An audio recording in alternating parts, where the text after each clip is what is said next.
Hi, welcome to part 4 of my series on the history of brands. Now, remember, we're looking at brands as a tool that has evolved over thousands of years of use. And each one of the stages of that evolution we're thinking about as a layer, like the layer of an onion. And each of those layers builds on the layer that came before, but doesn't replace it. So today we're looking at the fourth stage of that evolution, and that is brands as marks of status. With the rise of modern corporations in the 1880s, brands grew in reach, influence, and sophistication. Businesses realized that people were willing to pay premium prices for brands that conveyed quality, luxury, or status. The ability to use brands to convey status had a few benefits. A premium brand increased demand, and it strengthened loyalty while also increasing prices and profits. As premium brands emerged, it became clear that status-conscious buyers would willingly pay significantly more for products based not on the product's quality, but on its brand. The tactic was especially effective for products such as clothing, watches, and luggage that were conspicuously consumed, meaning that they were worn or used out in public. Brands that could convey status became a way for customers of the brand to convey their own status. This played directly into the insecurities of the emerging bourgeoisie, who were increasingly rich, yet also insecure about their social standing relative to those in the aristocracy. Perhaps it's not surprising then that the first luxury brands were started in Paris in the years after the French Revolution.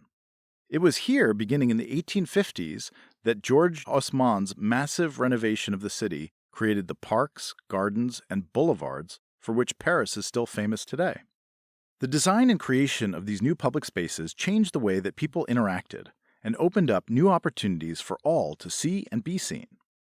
The streets of Paris became the ideal stage for an emerging class of urban elites to show off their luxury goods and finery.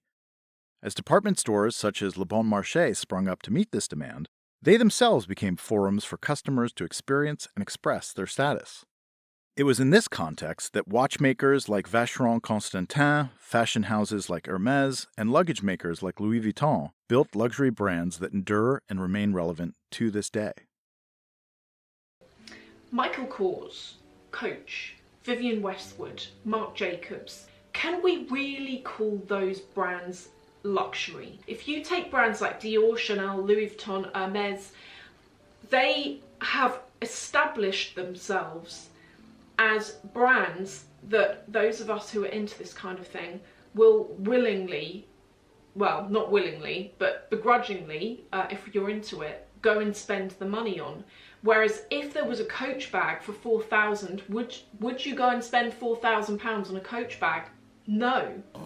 So if you can see, I haven't done any work on my chain for a while, so it's kind of dry and needs a little love. So I'm going to show you how I fix this. As brands became expressions of status, what they conveyed about the quality of a product became less relevant than the qualities they conferred on the product's owners.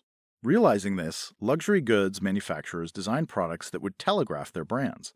This could be achieved through subtle aesthetic cues, in cases such as Louis Vuitton's famous LV monogram, or in much less subtle ones that would be unmistakable even from a distance.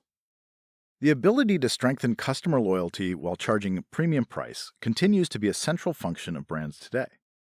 This is most evident in fashion brands, and indeed Louis Vuitton, although a very different company than the one that started in the 19th century, is Europe's most valuable company. But other companies with conspicuously consumed products have taken a page from fashion's playbook, creating brands that convey status through products as wide-ranging as technology, automobiles, and sporting goods. Even services and intangibles can fulfill this function, as anyone who's tried moving from an iPhone to an Android device can attest. Losing your blue text on Apple's iMessage can make you feel like you've lost a mark of social standing. Next, we'll look at how brands developed over time as tools to promote the reputations of companies and products to bigger audiences through mass media